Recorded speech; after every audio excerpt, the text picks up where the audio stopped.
Welcome back, everybody, for today's Daily Dose of MSG. We are back again with my Workshop Showcase series, right now featuring Empyrion Galactic Survival, and we are today taking a look finally at the Command Carrier. This is a vessel I've been using as a sort of dumping ground for my factory, so I can add more supplies to everything.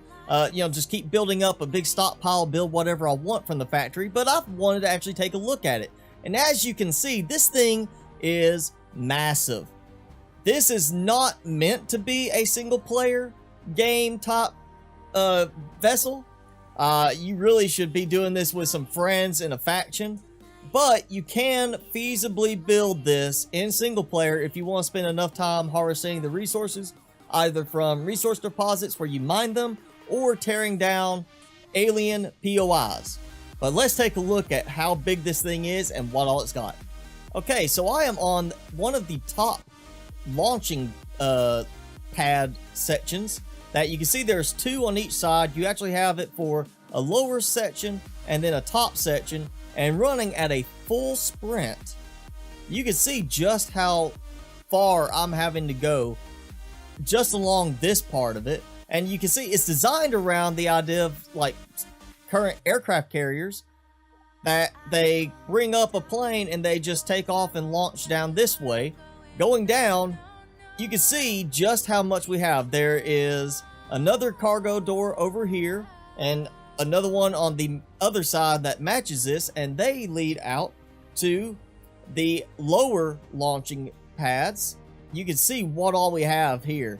So each side has a lower cargo door that leads to the lower launching pad, a big cargo bay door that leads to the upper area where you can fly up and launch from there. We've got side doors so you can actually launch out the sides if you want. And then down here we have the same thing. We have a larger cargo door along with other cargo doors here that can launch from the back and the sides. And here is our repair bay, so you can bring your ships in here and repair. You see we have an access door here that leads down, and our floor sections are marked alphabetically. So we are on G now, which is a big cargo area and leads down into the hover vessel cargo area. This is pretty much where all the hover vessels are going to come out. You can see we have a nice big ramp here. We have that on both sides, so you can sit there and dump your cargo vessels out on the ramps, or you can lift the ramps up, not worry about it. But you can carry a whole bunch of cargo vessels, hover vessels down here. I mean, look at how many you could probably fit in here, full-size hover tanks, and then still be, have room in the middle for smaller ones to get out. Okay, heading in here, we have a massive amount of ammo boxes here, which is good because this thing has a huge number of turrets on it. We also have more storage and our oxygen down here. And if you are not welcome here, you'll be attacked by a sentry gun as we go through. And you can see here, this is the fuel tank area, as well as some more oxygen tanks at the end. And this pretty much is all it is. There's nothing else back here other than the gravity generator.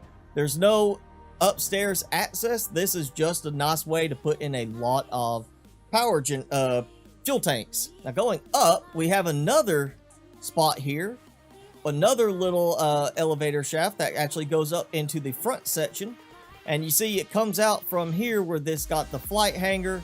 If I go down this way, I am out here in this section. Right here we've got a medical bay, which is fully stocked with a ton of stuff. Again, like I said, this is meant for a group of people to use, not so much for one person. And now we have barracks, which of course design-wise makes sense that you would have a large amount of living space, because in a realistic scenario, you probably have easily 100 people, at least 50 people living on board this thing. Here's the big mess hall, and you can see we've got 3 food processors and a ton of fridges to keep our food nice and cold. Okay, coming up onto the E deck, we have back here what is more like a captain's quarters, much nicer area. We have more barracks along the side here. Again, like I said, this, design wise would make sense for you expect at least 50 people, if not more like 100 people living and working on this kind of a ship. And we have our growing plots, which to me seems to be a very small amount considering how many people would be living here. Now at the end of the growing plots, we do have an upper area we could go into that you can only access from there. And this is just the forward part where you can kind of look out. Just come here, chill, and watch as we fly around a planet or through space. Moving on up to the D deck, we now come back outside and are actually on the walking platform here for the upper launching area. And there's one of these on each side. All right, coming up to C, we are at the top of this elevator connector, which leads actually into the kind of the command module, the bridge as you would expect on the ship. And coming here, we have another elevator that leads up into B and A floors. And as you can see, B is where we have a lot of our pilot chairs, captain's chairs. And then A is some more pilot's chairs, along with a nice view from, the back, so you can see operations back there. And even looking from here, you can see how massive this ship really is. And then from there, you can see how far out it reaches. We are looking at the command carrier, which as you can see here, like I said, has a good amount of resources required to build it. It is a size class 25, and it is 171 blocks long. It's 24,063 blocks total used in construction for it. Surprisingly though, it's actually fairly light on the Erestrum and Zascosium. It's not much more than I've seen some small vessels use, and there's actually small vessels I have found that have even more Zascosium and Erestrum used to build them than this does. So what could you use this for?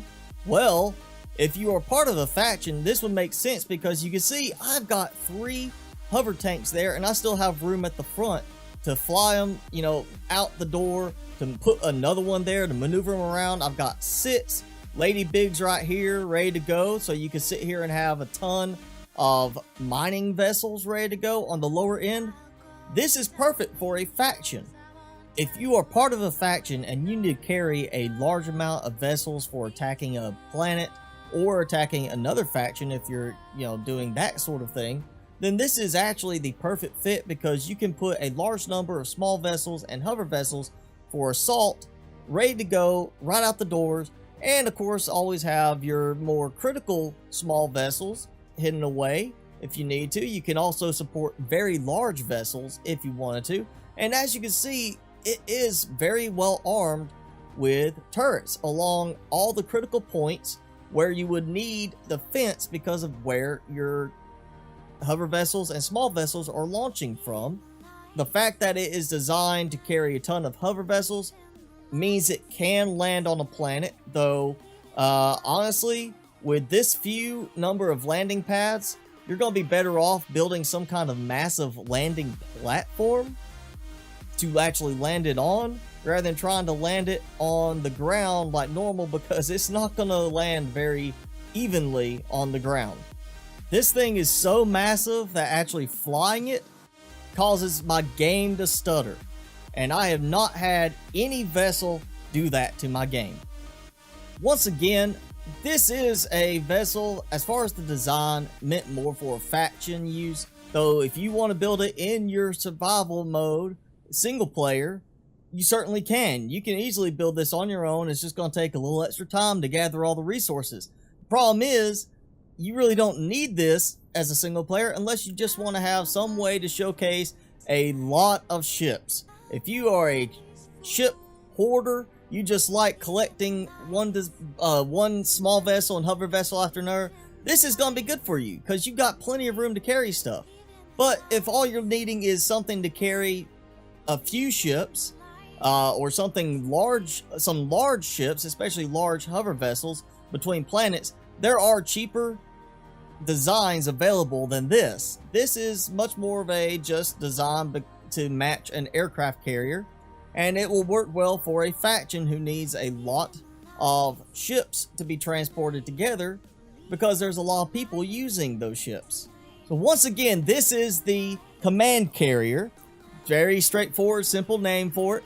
If you are interested in this blueprint, I will have a link to the blueprint in the workshop below, so you can grab it there and take advantage of it in your game, or just play around with it in creative like I have done. If you enjoyed the episode today, be sure to hit that like button. Also make sure you hit subscribe and tick the notification bell to keep up with everything during the week as I post. You can also follow me on Facebook and Twitter to keep up with everything I post during the week. Also, leave a comment if you like this design. If there's something about this design you like or don't like, leave that below in the comment. Also, leave a comment below if you have a design you would like to see me feature in this series. Well, that's it for today's episode. Thank you for watching. I will see you guys in the next video.